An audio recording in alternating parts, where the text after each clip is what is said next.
अस्सलामुअलैकुम and welcome class. मैं हूं आपका टीचर सैयद बख्त। हम पढ़ रहे हैं फर्स्ट ईयर मैथमेटिक्स। आज डिस्कस करने जा रहे हैं एक्सरसाइज 2.3 की क्लास नंबर 1 को, या क्वेश्चन नंबर 1 को डिटेल से देखेंगे। बहुत ही सिंपल सा स्मॉल सा क्वेश्चन है, इसमें डिटेल वाली बात ही कोई नहीं है, लेकिन कुछ ना कुछ इंटरेस्टिंग सा देखने को मिलेगा। Literally it's a interesting question according to concepts point of view of mathematics. यहाँ पे एक छोटा सा सजेशन दे दूँ कि क्लास 0 ज़रूर देखना, क्योंकि वहीं पर डिस्कशन है commutative properties, all the properties of your sets.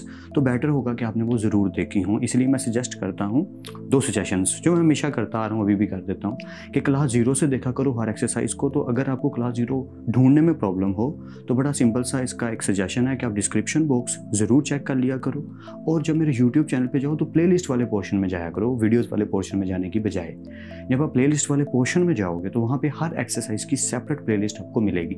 मैंने इसीलिए हर प्लेलिस्ट यानी हर एक्सरसाइज की प्लेलिस्ट बना के सेव कर दी है कि आपको कोई प्रॉब्लम ना हो क्लास को ढूंढने में। और आप प्लेलिस्ट को देखा करो, पूरी एक्सरसाइज देखा करो ऑन द होल, ताकि आपको पूरी बातें अच्छे से समझ आएँ। आई होप सो कि मैं आपकी हेल्प कर पा रहा हूँ चीज़ों को बताने में, सिखाने में, समझने में। So without further adieu let's get started.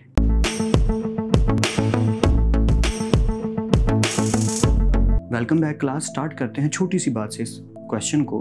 Verify the commutative properties. As you know about commutative properties of union and intersection, यानी कि कम्यूटेटिव प्रॉपर्टी होती क्या है? बड़ी सिंपल सी बात है कि दो सेट्स हैं, क्योंकि एंड पे यहाँ पे ना लिखा हुआ है फॉलोइंग पेयर्स ऑफ सेट्स, तो इसका मतलब पेयर है सेट का, ठीक है, क्योंकि सिंगल पे तो लगेगा नहीं, पेयर चाहिए उसके लिए, दो सेट चाहिए, ए एंड बी उनका नाम रख दिया हमने। A union B is equal to B union A. Of course ना, 2 को 3 से मल्टीप्लाई करें या 3 को 2 से मल्टीप्लाई करें, आंसर 6 ही आएगा। तो उस चीज़ को कहेंगे कम्यूटेटिव प्रॉपर्टी, कि अगर इधर ए यूनियन बी है तो इज इक्वल टू बी, पीछे बी जो बाद में आता था उसको हमने रिवर्स कर देना, A union B is equal to B union A. Same as it is the case with your intersection. क्या? A intersection B is equal to, पलटा दो, B intersection A, they will always going to be equal. तो इसमें तो कोई confusion ही नहीं। तो part 1 करते हैं, फिर पार्ट 2 पार्ट 3 डिस्कस करते हुए करेंगे। मैंने नोट इसलिए नहीं किया कि वो बहुत स्मॉल से हैं, सिर्फ डिस्कस करके आ जाएंगे, लेकिन मेरा मकसद है अच्छे से बताना, सिखाना और समझाना। मेरी कोशिश यही है कि आपके मैथ के कॉन्सेप्ट्स को बेटर बनाऊँ, ठीक है। कंटिन्यू करते हैं। पार्ट नंबर 1 उसने कहा कि पार्ट नंबर ए में है, ए बोल रहा हूँ, ए सेट है 1 2 3 4 5 एंड बी सेट है 4 6 8 एंड 10। ये हमें सेट्स गिवन है। हमें दोनों कम्यूटेटिव प्रॉपर्टीज फाइंड करनी है, of union and of intersection. तो पहले यूनियन की बात कर लेते हैं। As we know that A union B is equal to B union A, this is known as commutative property of union. इसी तरह कम्यूटेटिव प्रॉपर्टी ऑफ इंटरसेक्शन क्या होगी? A intersection B is equal to B intersection A, that's it. तो पहले इसकी बात करते हैं। ए यूनियन बी के लिए सीधा सीधा A union B is equal to, अगर आप इसको लॉन्ग करके करना चाहो तो यू नो दैट कि पेपर में आ जाए तो लंबा करके करना है। आपने लिखना है left hand side take A union B, फिर ए यूनियन बी को सॉल्व करना है, फिर लिखना है टेक राइट हैंड साइड, फिर बी यूनियन ए को लिखना है, फिर उसको सॉल्व करना है। मैंने थोड़ा स्मार्ट वर्क किया क्योंकि जगह थोड़ी थी, पार्ट्स बाकी भी करवाने हैं, तो बस उस अंदाज में, लेकिन पेपर पॉइंट ऑफ व्यू से लंबा करके क्वेश्चन को करना है। Okay, let's continue. So A union B becomes this and B union A, B पहले आ गया, यूनियन एंड ए आ गया। आई होप ये तो क्लियर है कि B union A union B. Of course ना, यूनियन लेंगे तो सभी इकट्ठे हो जाएंगे, ऑफ कोर्स ना, यूनियन लेंगे तो सभी इकट्ठे हो जाएंगे, तो दे बोथ आर इक्वल। इसमें तो कोई कंफ्यूजन ही नहीं है यार, बचपन वाला काम है, ठीक है। Okay, for commutative property of intersection फिर वही बात, A intersection B, A as it is, intersection B is equal to B intersection A. तो सिंपली बात है, अगर हम इनका इंटरसेक्शन लें, दोनों में क्या चीज़ कॉमन है? या 4, सिर्फ 4 कॉमन है, तो इधर भी सिर्फ 4 कॉमन है। देखो ना, कोई भी और एलिमेंट तो कॉमन नहीं है, तो 4 इज इक्वल टू 4, दोनों सेट इक्वल आ गए।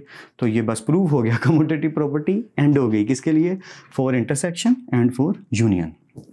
ऑलराइट, इंटरेस्टिंग पार्ट, मुझे ये बहुत इंटरेस्टिंग लगा हमेशा से। उसकी रीज़न ये है कि ये इतना सिंपल है कि एक लाइन में इसको आंसर को लिखा जा सकता है, लेकिन स्टूडेंट कई दफ़ा कन्फ्यूजन में आ जाते हैं, कन्फ्यूज़ हो जाते हैं कि सर ये क्या है, समझ नहीं आ रहा। हालांकि क्या कहूँ मैं यार इसको, इतना आसान।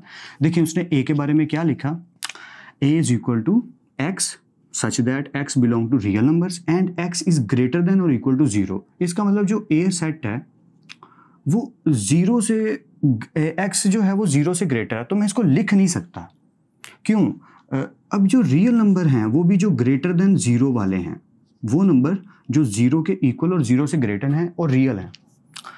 ए सेट वो हो गया, और बी सेट हमें क्या गिवन है, बी सेट हमें गिवन है टोटल के टोटल रियल नंबर। अगर किसी ने रियल नंबर के बारे में नॉलेज लेना है तो व्हाट इज सेट, मेरी क्लास यूट्यूब पे अपलोडेड है, वो ज़रूर देख लो, what is set by Syed Bakht, ताकि आपको पूरा नॉलेज आ जाए रियल नंबर होते क्या हैं। अभी मैं शॉर्ट वे में बता देता हूँ। रियल नंबर वो नंबर्स हैं जिनमें दुनिया के सारे नंबर्स आ जाते हैं, natural numbers, prime numbers, integers, सारे नंबर्स, इवन के आपके कॉम्प्लेक्स नंबर्स, इवन के आपके जितने भी नंबर्स होते हैं, इवन कह लो, इवन नंबर्स का सेट, यानी कि जितने सेट्स आपने पढ़े हैं ना, उन सारे नंबर्स को अगर मैं इकट्ठा करूं तो वो बन जाएंगे आपके रियल नंबर्स। या ऑफ कोर्स उसमें हम इंक्लूड कर सकते हैं अपने वो जो हम फ्रैक्शन में लिखते हैं उसको। खैर मैं उस डिटेल में नहीं जाना चाह रहा, अभी सिर्फ ये बताना चाह रहा हूँ कि रियल नंबर का मतलब सारे नंबर्स। अब रियल नंबर वो वाले जो 0 से ग्रेटर हैं, सिर्फ पॉजिटिव, वो वाला सेट, और रियल नंबर टोटल का सेट। तो इसका तो ये मतलब हुआ कि ए के अंदर जो वैल्यूज़ हैं वो सबसेट बन गई हैं किसकी, बी की। Then A is a subset of B. इस तरीके से समझ लो कि ए के अंदर वैल्यूज पड़ी हैं 1 से लेके 100 तक, ठीक है, 1 से 100 तक, और जो बी है उसके अंदर वैल्यूज पड़ी हैं 1 से लेके 1000 तक। तो 1 से जो 100 तक पड़ी हैं वैल्यूज, वो तो सबसेट हो गया ना 1 से 1000 तक का। अगर ए में 1 से 100 तक हों और बी से 1 से 1000 तक हों एलिमेंट्स, तो ये तो सबसेट हो जाएगा। ठीक वैसे ही रियल नंबर वो वाले जो पॉजिटिव हैं वो तो सबसेट हो गए ना किसका, टोटल रियल नंबर का, क्योंकि टोटल रियल नंबर में पॉजिटिव भी आ गए, नेगेटिव भी आ गए, फ्रैक्शन भी आ गई, सब कुछ आ गया। I hope you get it, ठीक है। तो हम ये बात याद रखेंगे कि रैशनल नंबर भी इसमें आ जाते हैं, इररेशनल नंबर भी इसमें आ जाते हैं। इसलिए मैं बोल रहा था फ्रैक्शन वाले नंबर, सारे नंबर्स दुनिया के इकट्ठे किए जाएं तो रियल नंबर बनते हैं। तो बी टोटल का टोटल रियल नंबर का सेट है, ए सिर्फ पॉजिटिव रियल नंबर का सेट है। तो अगर ऐसी सिचुएशन हो तो मैं यूनियन अगर लूँ, यू नो दैट ना, कि अगर ऐसा यूनियन लूँ तो आंसर क्या आएगा, यही आएगा। 1 से लेके 100 तक ए सेट है, 1 से लेके 1000 तक बी सेट है। अगर मैं उनका यूनियन लूँ तो 1 से लेके 1000 तक जो बड़ा है वही आंसर आएगा। तो यहाँ पे आप लिखोगे as we know that if A is a subset of B, then A union B is always equal to B। इसमें तो कोई डाउट ही नहीं है यार कि अगर आप इनका यूनियन लेते हो और A सबसेट है B का, तो वो किसके इक्वल आएगा, हमेशा B के इक्वल आएगा। तो इसमें कोई डाउट वाली चीज़ नहीं, as it is same case with B union A। तो अगर आप B यूनियन A ले लेते हो तब भी क्या होगा, बी ही आएगा, क्योंकि बी बड़ा है ना। तो इन दोनों के लिए आप ऐसे लिख सकते हो कि left hand side is equal to right hand side. It's a conceptual question actually ना, कॉन्सेप्ट बिल्ड होने चाहिए इसमें। नेक्स्ट भी सिचुएशन कुछ ऐसी ही है, कॉन्सेप्ट की बात होगी, वहाँ भी, यहाँ पे भी वही हुई। तो यहाँ पे हम लिख सकते हैं कि ये कौन सा पोर्शन हमने किया है, ये हमने किया है कम्यूटेटिव प्रॉपर्टी ऑफ यूनियन, यानी कि द स्टार्ट पे बेशक आप लिख लीजिएगा, जगह नहीं है, मैं लिख देता हूँ वैसे कम्यूटेटिव, वैसे ये ज़रूरत नहीं है मुझे लेकिन बेटर है, commutative property of union. Okay, this is B, ये रेज नहीं होना चाहिए। ओके, ये हमने कर लिया। अब हम करते हैं कम्यूटेटिव प्रॉपर्टी ऑफ इंटरसेक्शन। बात सेम ही रहेगी, बात में चेंज नहीं आएगा, आप देख लीजिएगा, अगर कोई चेंज आया तो देख लेंगे। वैसे आई डोंट थिंक सो कि कोई चेंज आने वाला है, बस एक चेंज आएगा, commutative property of intersection, that's it. ये हमने स्टेटमेंट लिखनी है और बाकी वाली कहानी वही रहेगी। क्या, ऐसे ही एज वी नो दैट, चले मैं लिख देता हूँ, as we know if A is a subset of B then, अगर आप इसका इंटरसेक्शन लें, बड़ी सादी सी बात है ना यार, तो ए आएगा ना। क्यों, देखो 1 से लेके 100 और 1 से लेके 1000, ये बेस्ट एग्जांपल है, इसलिए इसको बार बार रिपीट कर रहा हूँ कि एक सेट है जो छोटा है और एक सेट है जो बड़ा है, और ये सेट इसका सबसेट है। ठीक है, ये तो क्लियर आई होप सो आपको कि ये जो ए सेट है ये बी में से ही लिया गया। तो जब मैं इनका इंटरसेक्शन लूंगा तो ए ही आएगा ना, जो थोड़े एलिमेंट्स हैं ए ही आएगा। Same as it is the case with B intersection A, it will again become A. So हम लिख देंगे hence left hand side is equal to right hand side. करके देख लेना, अगर कोई कन्फ्यूजन हो तो बेशक आप इसको सॉल्व करके देख लेना, लेट कर लेना कि रियल नंबर जो हैं वो हैं, अब मैं कैसे लिखवाऊँ, क्योंकि रियल नंबर तो बहुत ज़्यादा होंगे। या अगर आप मुझे कहो सर कोई एग्जांपल दे दें, यार 1 से 2 के बीच में कितने नंबर होते हैं, 10, यानी 1.1, 1.2, 1.3, 1.4। अच्छा, 1.1 और 1.2 के बीच में कितने नंबर होते हैं, फिर से 10, 1.11, 1.12, 1.13, उनके बीच में कितने नंबर होते हैं 10। तो ये सिलसिला लातादाद है। लामतना ही सिलसिला, या क्योंकि उसकी कभी एंडिंग नहीं आएगी, इट्स इनफाइनाइट। तो इसी तरह मैं नंबर्स नहीं लिख के बताना चाह रहा, बस अज्यूम करवाना चाह रहा हूँ कि अगर ये जो स्टेटमेंट मैंने सबसेट वाली बात बार बार कह रहा हूँ, इसको इस तरीके से समझ लो अज्यूम करके कि ए के अंदर 1 से 100 तक हैं वैल्यूज़, या चलो ए के अंदर 1 से 100 तक हैं और बी के अंदर 1 से 1000 तक हैं।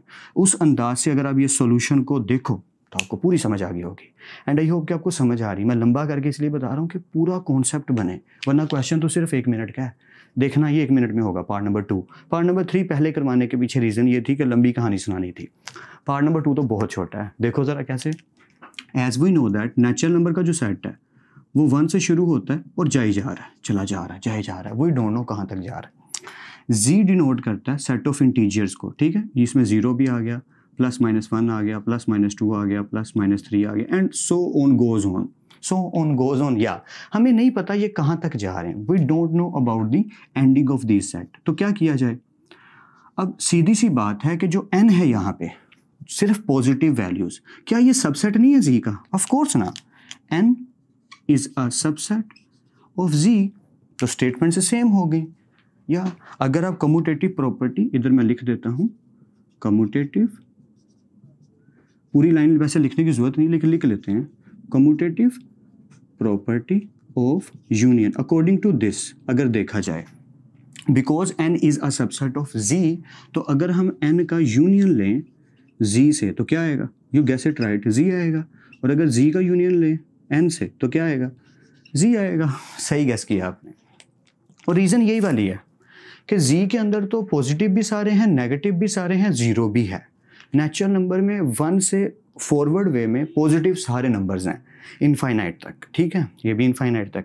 तो इसका मतलब n में जो नंबर है, n is a subset of z। अगर आपको ये बात समझ आ रही तो आपको पूरी स्टोरी समझ आ रही। तो अगर किसी ने पिछली क्लासेस नहीं देखी सेट्स पे, I highly recommended that. What is set पे भी क्लास बनी हुई है, वीडियो बनी है, व्हाट इज सबसेट पे भी वीडियो बनी हुई है। भाई सैयद बख्त लिखेंगे तो मेरी आ जाएगी, वरना किसी की भी देख लें, डजेंट मैटर, मकसद है कॉन्सेप्ट्स क्लियर करना, ठीक है। ओके, अब कम्यूटेटिव प्रॉपर्टी बाय इंटरसेक्शन। और आपने नोट्स अगर बना रहे हैं या पेपर की तैयारी कर रहे हैं या होमवर्क कर रहे हैं, कुछ भी कर रहे हैं, एक चीज़ माइंड में रखिएगा कि आपने नीट क्लीन काम करना है।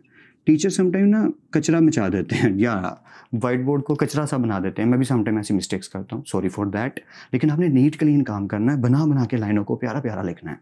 कोशिश करता हूँ थोड़ा बहुत साफ रखने की, लेकिन भगदड़ मच जाती है, सो सॉरी फॉर दैट। लेकिन आपने अच्छा काम करना है, साफ साफ काम करना है। Okay, commutative property of intersection, फिर वही बात, as n is a subset of z। So अगर मैं इसका इंटरसेक्शन लूँ और अगर मैं इसका इंटरसेक्शन लूँ, ऑफ कोर्स ना n नहीं आएगा।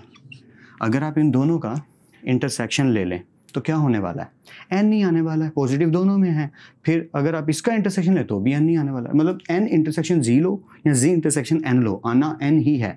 तो आप यहाँ लिख लीजिएगा hence left hand side is equal to right hand side, इधर भी hence left hand side is equal to right hand side. And I hope कि मैं आपकी हेल्प कर पाया हूँ इसको समझने में। ये बिल्कुल टफ नहीं है, बहुत ईजी है लिटरली। मुझे नहीं लगता कि ये कहीं किसी भी एंगल से कहीं से भी ये क्वेश्चन मुश्किल है। हाँ, ये कहना ठीक होगा कि सर मैंने प्रैक्टिस नहीं की, एक दफ़ा देखा था और उसके बाद मैं भूल गया। इट हैपन्स, आप भूल सकते हो। तो प्रैक्टिस जो कर लेगा उसको नहीं भूलेगा, वो मेमोराइज कर चुका है, उसके ब्रेन में वो चीज़ सेव हो गई है। तो प्रैक्टिस इंसान को हमेशा निखारती है। एक वीडियो मैंने बनाई थी काफ़ी टाइम पहले, रेपिटेशन बाय सैयद बख्त, यूट्यूब पे सर्च करोगे तो मिल जाएगी, वो ज़रूर देख लेना, शायद कहीं ना कहीं कुछ ना कुछ आपकी हेल्प हो जाए। वैसे मैं भी इसमें भी कोशिश कर रहा हूँ हेल्प करने की। और मुझे बता भी दिया करो कमेंट सेक्शन में कि मैं हेल्प सही से कर पा रहा हूँ कि नहीं, और गलतियाँ ज़रूर निकाला करो। समटाइम क्या होता है, आपके दोस्त कमेंट सेक्शन चेक करते हैं इस नीयत से कि हो सकता है क्वेश्चन में कोई गलती होगी हो जो मुझे नहीं पता चल रही। जो बोर्ड पे खड़ा होता है ना, काम करवा रहा होता है, समटाइम उसे माइनर सी मिस्टेक छूट जाती हैं। ऐसा हुआ है, रिसेंटली भी हुआ है। तो मुझे बहुत अच्छा लगता है जब आप कमेंट सेक्शन में बताते हो सर ये मिस्टेक होगी, सर ये वीडियो अच्छी थी, इसमें ये अच्छा था, इसमें ये बुरा था। तो दोनों चीज़ें प्रेफरेबल हैं ताकि आइंदा जो काम होना है वो अच्छा हो जाए। तो आपकी जो राय है वो बहुत मैटर करती है। फिर मिलते हैं नेक्स्ट लेक्चर में, तब तक अपना और अपने घर वालों का बेहद ख्याल रखिएगा। खुदा आप सबको बेहद खुश रखे और बेहद कामयाब करे। खूब मेहनत करते रहिए लेकिन स्मार्ट वर्क के साथ। अल्लाह हाफिज़ क्लास।